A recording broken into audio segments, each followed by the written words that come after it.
Good evening.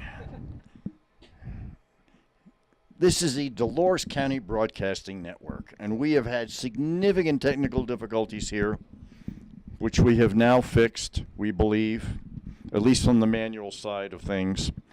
So we are now back on the air.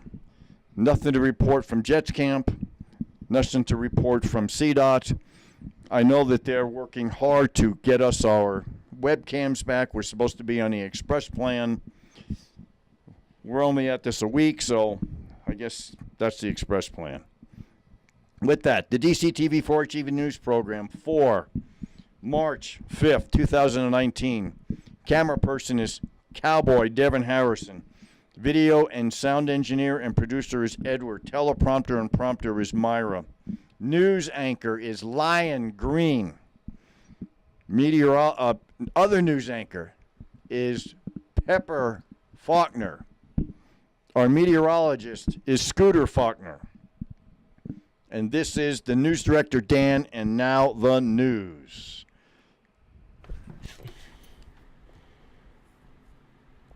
Welcome to the DCTV 4-H Kids Evening News Show. Help us keep our news show on the air by becoming a sponsor. You can buy a sponsorship by calling 970-677-4119. That's 970-677-4119. Now for the news. Hi, I'm Austin. Our first story is from the Denver Post. Miraculously, lucky Johnstown family describes being swept off I-70 by an avalanche. As a powerful wall of snow swept a Johnstown family's pickup off the Interstate 70 on Sunday, Tram Goldman turned her head from the window in case the glass were to shatter, and braced herself with one hand on the truck interior and the other on her husband Sean's arm. Her heart was pounding as she, her husband, and their 9-year-old daughter, Kira, gave into nature, realizing there was nothing they could do against the force. All you could hear was a rumbling noise, the Johnstown woman said Monday as her daughter interjected. It was very loud. It sounded like rocks hitting the truck. The Johnstown family was literally swept off the road into the median, an experience they never imagined and now look back on with awe and with grateful hearts that they escaped uninjured.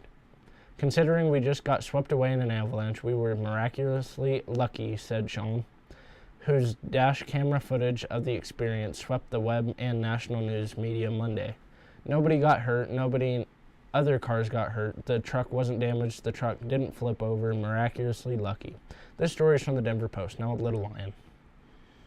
A great forecast that a tornado tragedy in Alabama. What went wrong? Despite Sunday's violent tornado in Lee County, Alabama, being well forecast, it marked the deadliest tornado in nearly 6 years. 23 people fell victim to the twister, more tornado deaths in one day than have occurred nationwide in the past 2 years. Some are hailing it a meteorological success story as forecasters identified the risk of severe tornadoes in the southeast days in advance and provided accurate warnings for the deadly twister. Others claim it exposes shortcomings in warning systems, but the infrastructure of the affected area lacking sturdy structures that could withstand such a force and serve as shelters has emerged as a primary culprit for the tragedy. By all objective standards, the National Weather Service forecast was close to a slam dunk. Meteorologists began to sound the alarm about a severe weather threat as early as last Thursday, zeroing in on the area around Lee County more than 24 hours in advance. Bill Bunting, a chief of forecast operations at the Weather Service Storm Prediction Center (SPC), called the storm system one with a fair degree of predictability. In the cool season, it's a bit easier to figure out which areas are at risk for an advance, he said. Then we gradually hone in. On Sunday, SPC added a special mesoscale forecaster to its team tasked to analyze the storm environment and pay particular attention to the attributes of individual cells that could produce tornadoes. More than an hour before the EF4 tornado, packing 170 mile per hour winds dropped, SPC warning tornado genesis will likely occur within the next 30 to 60 minutes, with the possibility of a strong tornado occurring. The local National Weather Service office in Birmingham, Alabama, issued a tornado warning 10 minutes before it struck Beauregard, and 20 minutes before arriving in Smith Station. All told, I am pleased with our performance on how we did with the information we had, said Bunting. But we're always learning from every event and always striving to improve. On Friday, confidence was low. The conditions would gel and be right for tornadoes. TV meteorologists emphasized damaging winds as the main concern, with tornadoes a secondary threat. They upped the ante by Saturday, but on the weekend's television viewership dropped significantly. Though timely warnings were issued, a number of factors stood in the way of the public getting them. Sirens and TV alike both fail when the electricity is in severe as fierce weather approaches, while the former is unreliable anyway. But whether or not they receive the alert is only half the battle. Average annual tornado impacts are projected to be as much as 6 to 36 times greater in 2100 than 1940. The study said that could lead to the potential for greater tornado disaster potential in the future. The study team also emphasized the need for stricter building codes that could take years for more.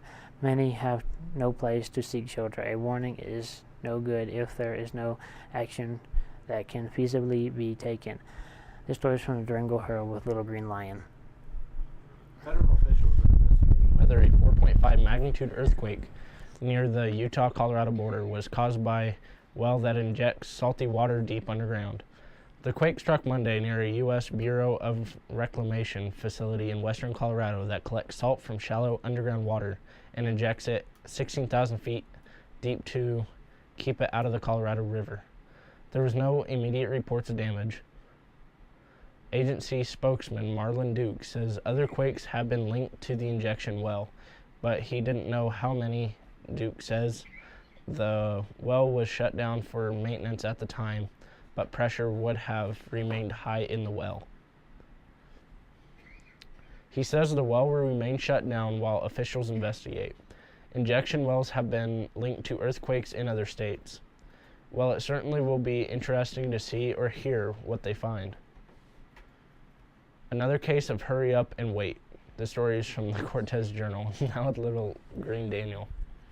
An 81-year-old Cortez woman suffered a concussion at City Morning on Friday when a sprinkler head that was part of a voluntary recall spontaneously failed. Cortez Fire Chief Jay Balfour on Saturday said the woman was standing under or near the sprinkler head when it popped, spraying water on top of her head and causing her to fall back and hit the back of her head on the floor. The injured woman's family wished to remain anonymous. Her son said the family is not currently seeking legal recourse against City Market. My parents' main concern, because they were both there, is that sprinkler system needs to get fixed over there before someone gets killed, says the injured woman's son. He said the sprinkler head blew apart in pieces and sprayed a black substance on his mother's head. Balfour said a slimy black substance is very common in sprinkler discharge. The water in sprinkler pipes is not circulated, Balfour said, and can become discolored. He said he is not familiar with any issues with the fire suppression system or electrical systems at City Market, but he is aware that sprinkler heads have failed in the past at the grocery store. Sean Canada, City of Cortez Fire and Building Inspector, said 2 other sprinkler heads have failed at City Market in the past 7 years. He said all 3 incidents involved older sprinkler heads that were involved in voluntary recall several years ago. A solder joint designed solder joint designed to break apart a certain temperature didn't quite look right, Canada said. There could be the 1 in 1 million that pops, so they make a voluntary recall, Canada said. It wasn't enough to make a mandatory recall, but the company apparently decided that wasn't their best design. In response to the voluntary recall, he said City Market replaced any heads that were not up to par. Now for dumb laws with Hannah. Our dumb law segment, our actual law, is still in the books in many cities, states, and multiple cities. Municipalities. In Idaho, it is illegal to give your sweetheart a box of candy weighing less than 50 pounds. Quick, everyone move to Idaho. Dumb city laws in Rhode Island. In Newport, you cannot smoke a pipe after sunset. In province, it is illegal to transport clothing. To wear transparent clothing. You may not sell toothpaste and a toothbrush to the same customer on a Sunday. There is not an appeals process for exemption of property tax due to the disability or poverty. In Situate, it is illegal to drive down any street with a beer in your car, even if it is unopened. In West Warwick, it is illegal to use water on even-numbered days for the sole purpose of watering plants, gardens, or lawns. Now for the weather report Our current weather data comes from the DCTV weather station located in the beautiful downtown Dove Creek. The current temperature is 51 degrees. The high for today was 52 degrees. The low was 23 degrees. The barometer is at 30.17 inches and is falling. Humidity is at 48%. Wind is between 1 and 7 miles per hour from the southwest. Gusts have been up to 14 miles per hour. There were 0.00 of an inch of moisture remote today in the DCTV weather station. Moisture for the month is 0.06 of an inch. Moisture accumulation for the year is 0.26 of an inch. Now for the big map, courtesy of the National Weather Service. Snow is covering down, starting in Washington and then going southeast to end in Utah and Colorado. The pink shaded area in Idaho is showing a possibility of freezing rain.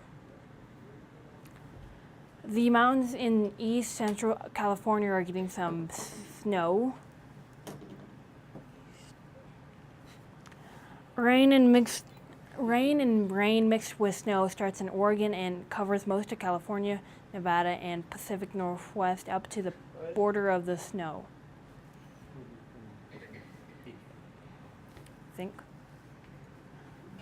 Most of the rest of the country is clear and sunny except for West Virginia and to Vermont and New Hampshire where there is snow.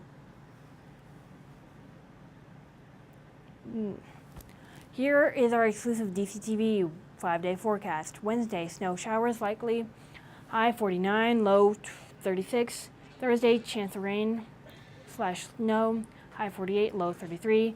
Friday, snow showers, high 43, low 22. Saturday, partly sunny, high 35, low 20. And then Sunday, mostly cloudy, high 42, low 29. Now we present you the snow total report, which is the amount of snowpack in the mountains across the state. We hope it will be helpful for our farmers and our skiers.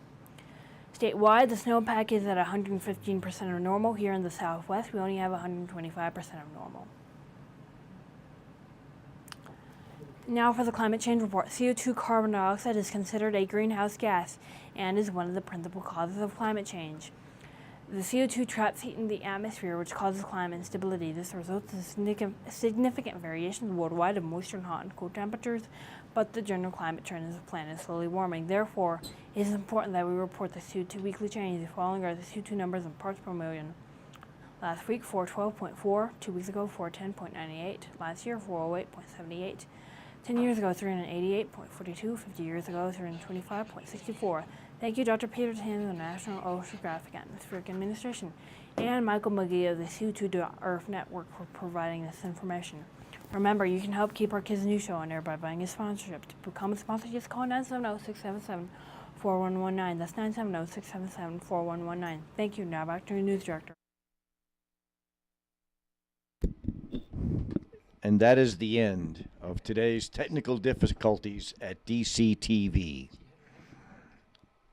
And yes, okay, high school students, yes. And with that, good night and thank you for watching.